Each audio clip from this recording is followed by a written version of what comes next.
I'm here with Don Naples. Don, how are you? I'm fine. How are you? Good, good.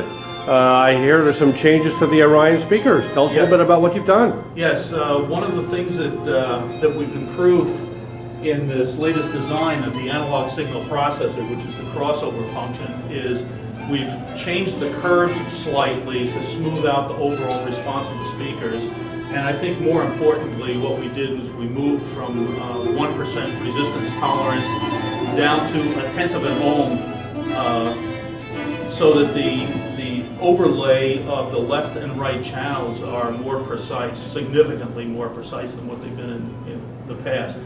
So if you have any difference in the signal going to the left or the right, or through even a passive crossover network, if there's any difference in the components, you're going to have a different sound coming out of one speaker than what you would the other.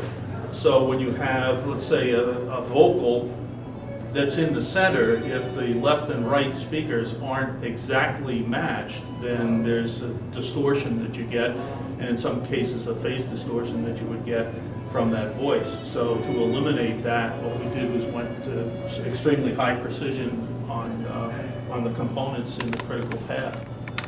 So that is a significant change that we made to the analog signal processor. And then how about the box? Anything new in the box, or the speakers speaker themselves? cabinets Yeah. are the same, but one other thing that we are doing, that we're developing, is this configuration of the external analog signal processor allows one to select whatever amplifiers you want to use.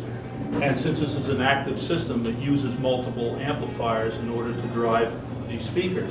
In this case, we're using the Past Labs XA250.5 to drive the 4 woofers. They're wired in parallel.